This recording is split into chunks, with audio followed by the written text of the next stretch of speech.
So today on the menu, I do want to make some chocolate chip cookies. These chocolate chip cookies make a huge batch and they're perfect for the freezer.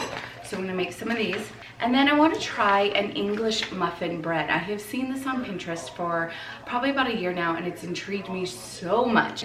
And then I'm going to be making my whole wheat bread, but it's not completely 100% whole wheat. I think the wheat that I have that I grind is a hard white wheat. So, but this is a very old recipe that I've had forever. This is what I first started off baking bread with.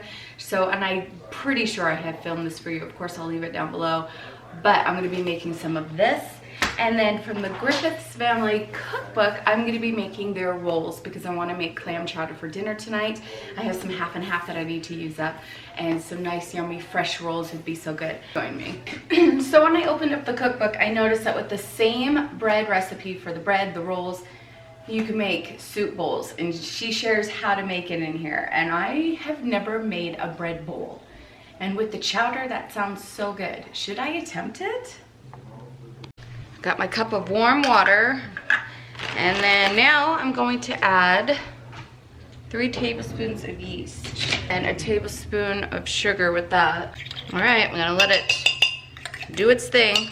This will sit here for about 10 minutes. So it's just gonna double and grow. I am gonna be using bread flour for the rolls. So I have, let me share with you. So this bucket I grabbed at Costco, at the biggest Costco in the world. It's up in Salt Lake City.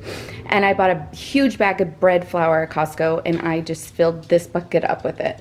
So that's how I store it. All right, I'm gonna start with 10 cups of the bread flour, 1/2 cup of sugar, 1 tablespoon of salt. Mix this.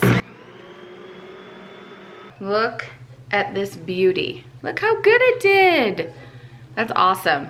So what I'm gonna do is pour it in here. We're gonna mix this all together. And then if it needs a little more flour, just to get some of the flour off the sides as it's mixing, I'll add more flour to that. So. All right, but before we do that, we do need to add 3 cups of warm water. All right, here's the water.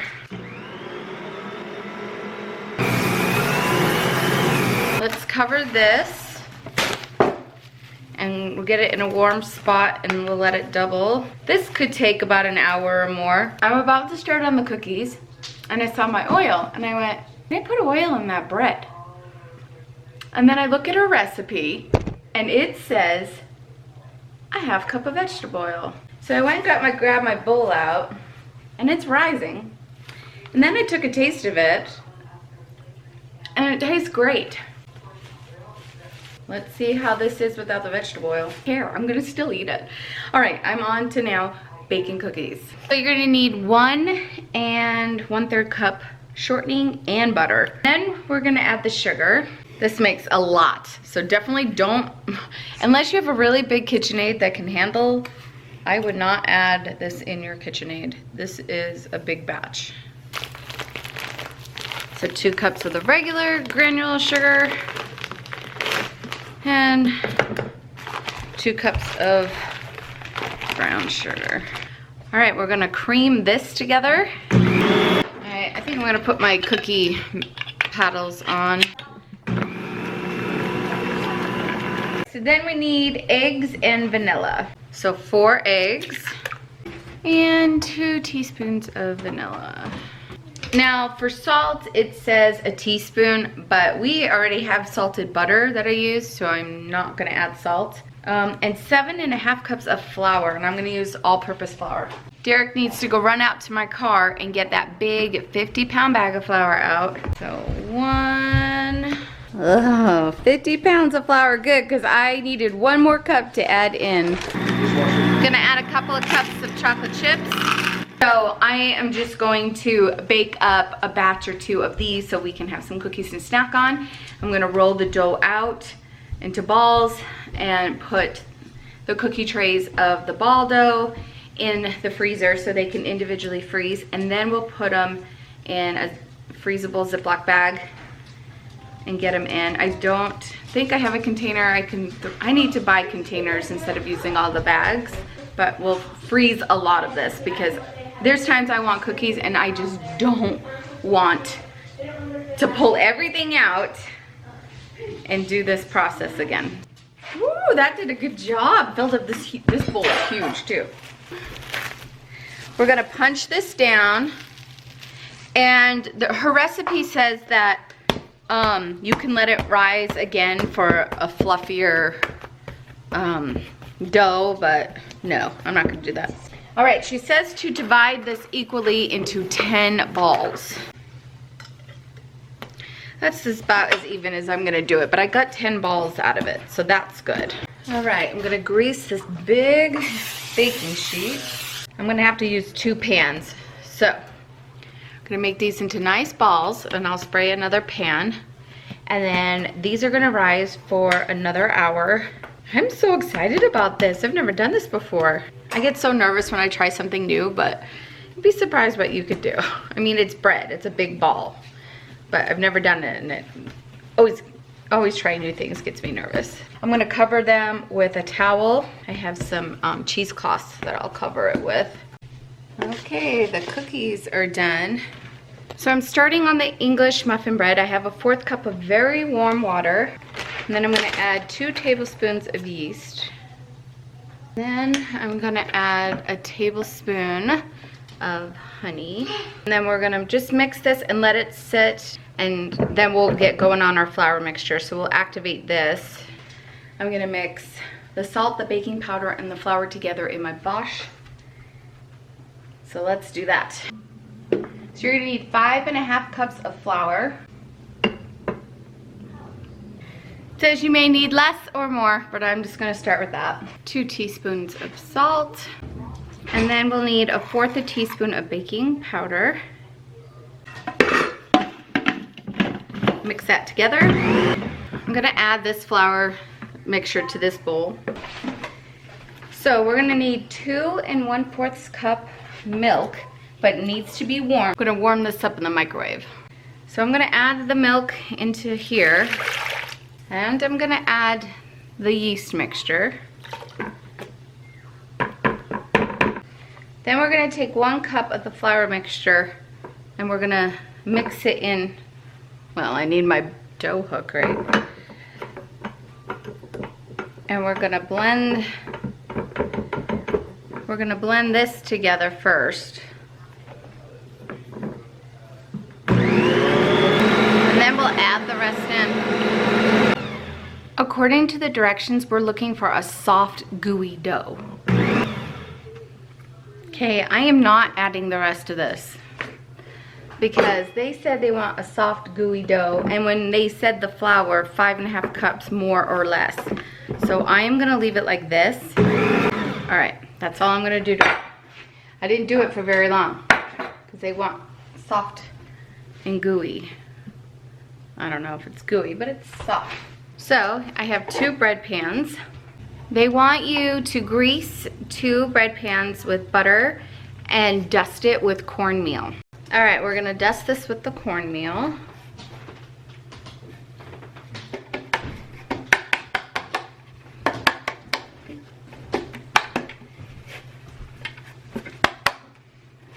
Well, that was cool. All right, we're going to put this into both the pans. Have you guys ever made English muffin bread? Would love your input down below. It'll be interesting to see how it turns out because it doesn't have all that baking powder and salt in it, but I am doing as they told me to do. So,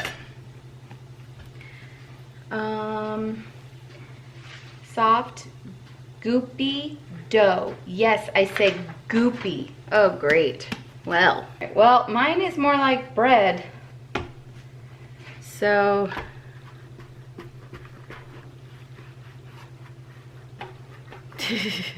might have to make this again. There might be a part 2 or take 2 on this video. So, because mine's not gooey. We're going to cover this, put it in a warm place, and we're gonna wait until it's doubled and add to the top of the pans or a little above. This could take 30 to 45 minutes. Okay, but my dough's not gooey. So we'll just see. I'll cover it, see what comes of it. Cross our fingers. Oh my goodness, would you look at that. So these are gonna come in quite a bit of contact with each other. My other pans weren't available because they're the other pan's freezing cookies, but oh well, we'll figure it out, not a big deal. So I'm going to brush these with some egg whites and then get them in the oven. Yeah, so let's get some egg whites on.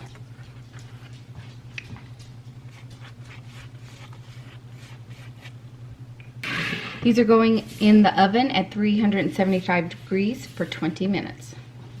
I'm gonna cover these while we wait for the other ones to bake. Okay, so I just ground up some flour.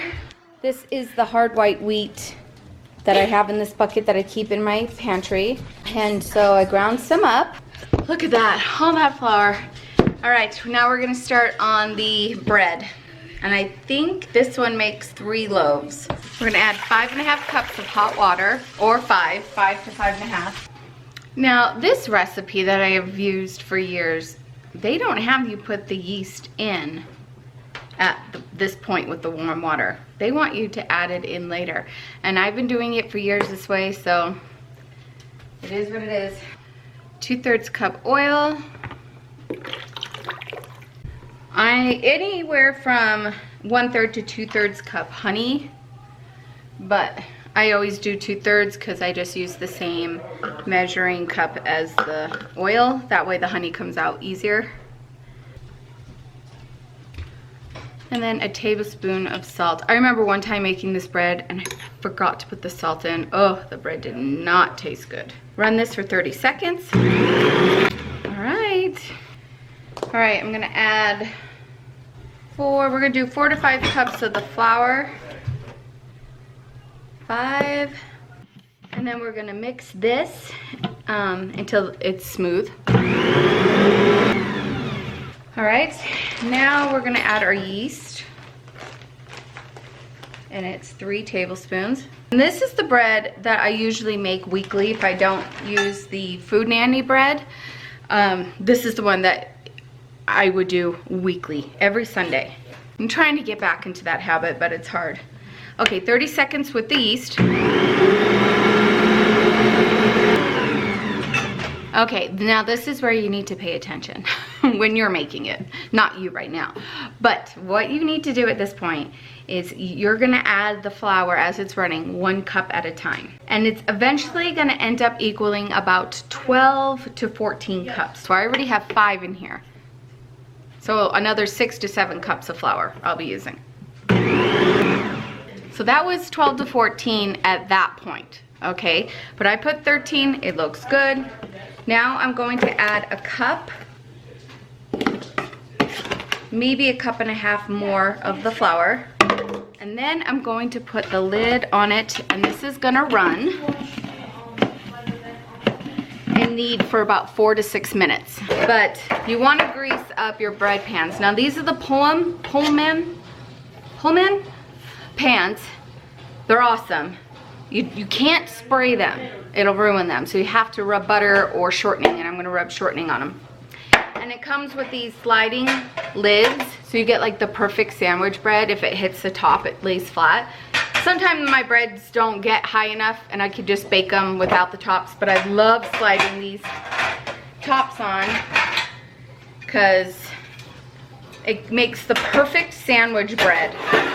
The perfect. I love these. Oh my gosh. Okay, let's grease these up. The house smells so good, you guys. The bread bowls are cooking. Oh. And I just took one of the pans out and they're gorgeous. I'm also going to grease the tops of these. I love the smell of this dough. It is so good.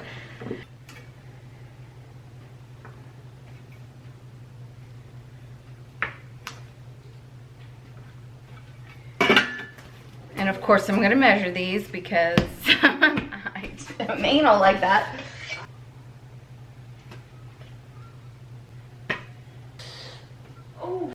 Now I'm just gonna roll this into a loaf. I like to have this in front of me so I could see and gauge how I'm rolling this.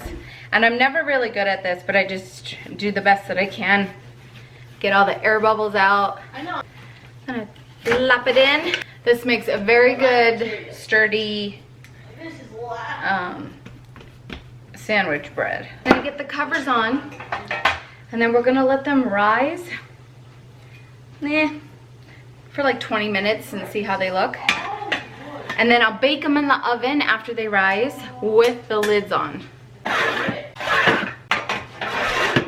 Oh, the other bread bowls are done.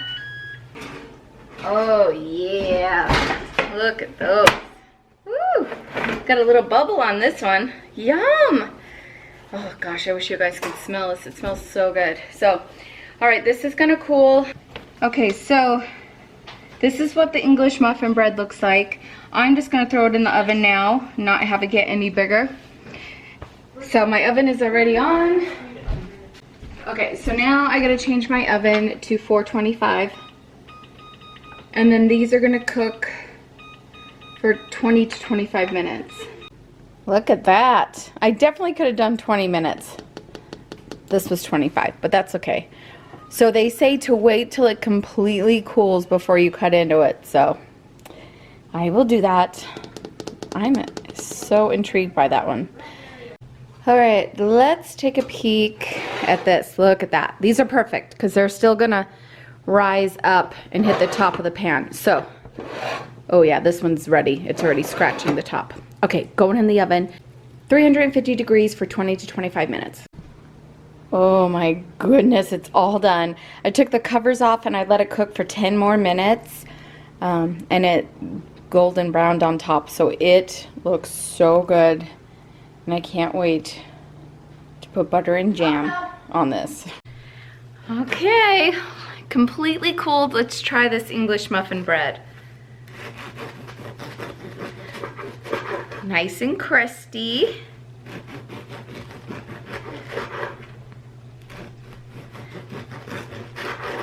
Does have all the nooks and crannies. Let's taste it. That does taste like an English muffin. Oh my goodness. Let's cut into this wheat bread.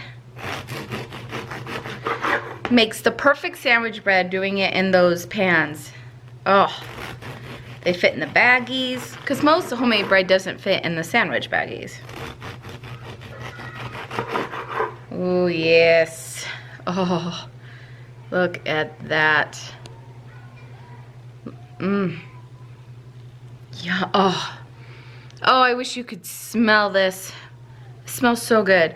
So yes, we use this a lot for our sandwich bread. Like I said, I've been using this recipe for years. It has never steered me wrong. There you go, a whole loaf of bread sliced, ready to go. I have bread bags. I'll leave a link to the ones I got. I think I got them off of Amazon. So I'm gonna put this in a bread bag, tie it up, and put it in the pantry. So now the kids can grab their slices. And I'll do that with the rest of the bread, but this is seriously good sandwich bread. Okay, here is the bread bowl. You know, maybe next time I don't do 10 rolls and I do 8 maybe, or just make them really tighter, or I just make a tighter ball, but I don't know. It's gonna take practice and I'm willing to do that. So, I don't know where to start, but I'm just gonna do it. And then we'll pour some chowder in.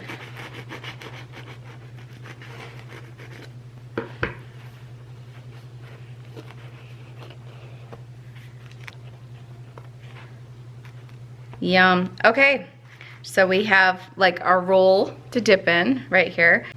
So now I'm gonna pour some chowder in. Would you look at that? Not bad, right? For the first time, I'm impressed. I'm so excited. I mean, it's a big bun, right? With a hole in the middle, but something I was always intimidated about, but here you go. I hope this motivated you. Thanks for joining me today, and we'll see you soon. Bye. So it's the next morning, and I'm having the English muffin bread. And you guys, it's seriously so good. So I froze this peanut butter and jelly sandwich overnight and thawed it this morning, and It's gonna hold up just fine for sandwiches. Perfect bread. I love this bread. Great sandwich bread. Yum.